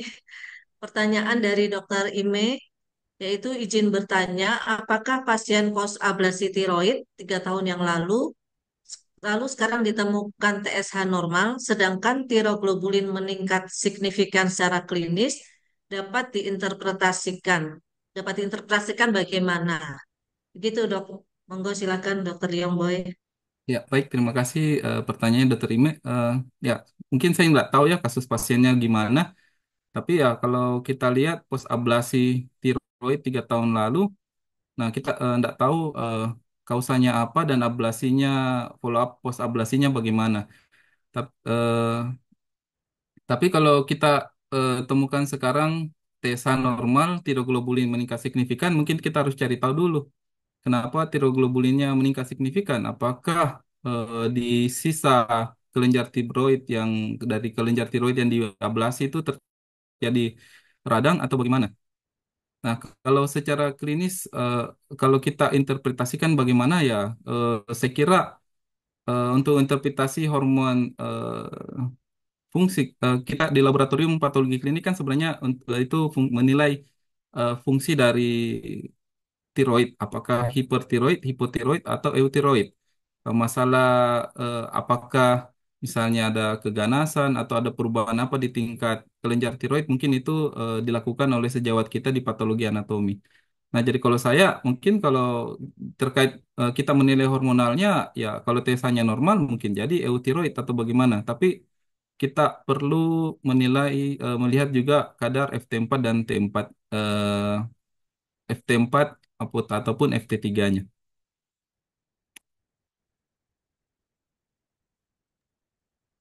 Mungkin itu dari saya, Dok. Makasih banyak, Dok. Ya, terima kasih Dokter Leong Boy. Sekali lagi kami mengucapkan terima kasih banyak atas ilmunya yang semuanya disampaikan di sini, Dok. Dan kami merasa bahwa ilmu dari kami itu semakin bertambah dengan adanya penjelasan yang sudah disampaikan oleh Dokter Leong Boy.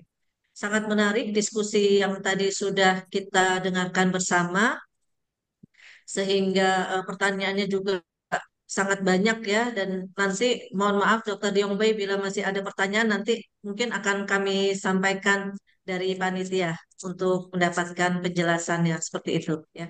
Dan karena waktunya juga sudah terbatas ya waktunya sudah sesuai dengan jadwal sehingga kami akhiri untuk kuliah tamu diskusi pada pagi hari ini. Untuk selanjutnya kami kembalikan kepada MC. Silakan. Terima kasih, Dok.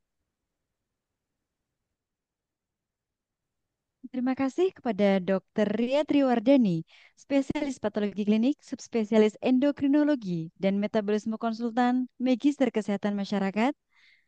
Terima kasih pula kepada Dr. Leong Boy Kurniawan, Magister Kesehatan, spesialis patologi klinik, subspesialis endokrinologi, dan metabolisme konsultan.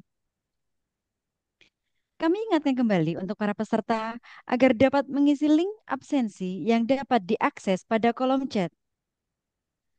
Sebagai tambahan informasi dalam kuliah tamu pada pagi hari ini akan mendapatkan e-sertifikat tanpa SKPID.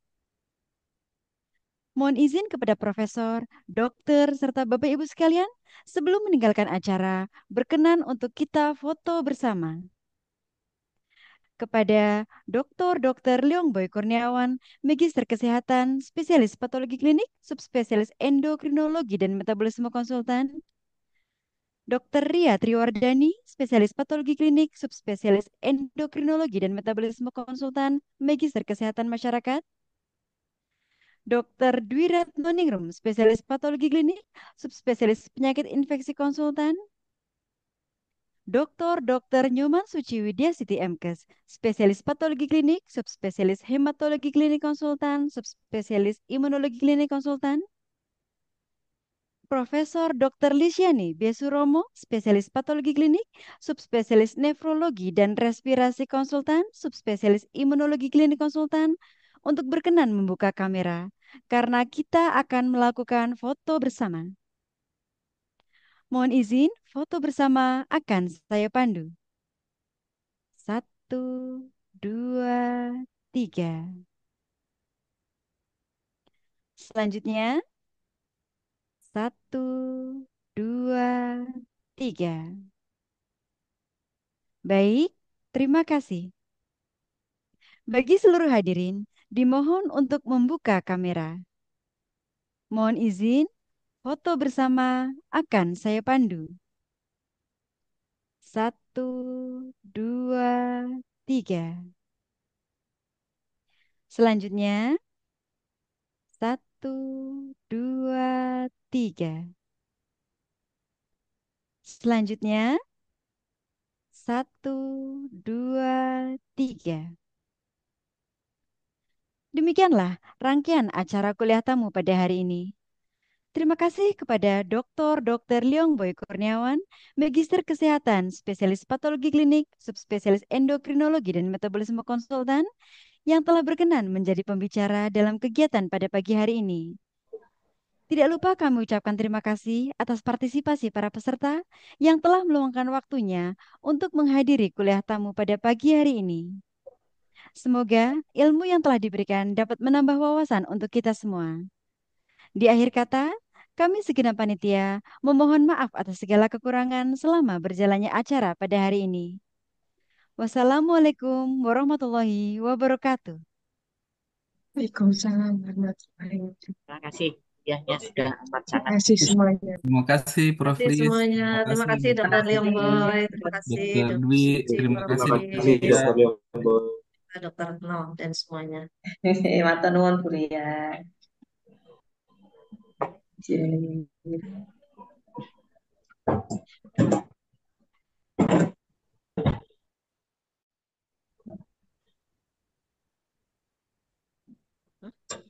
Pamit ya.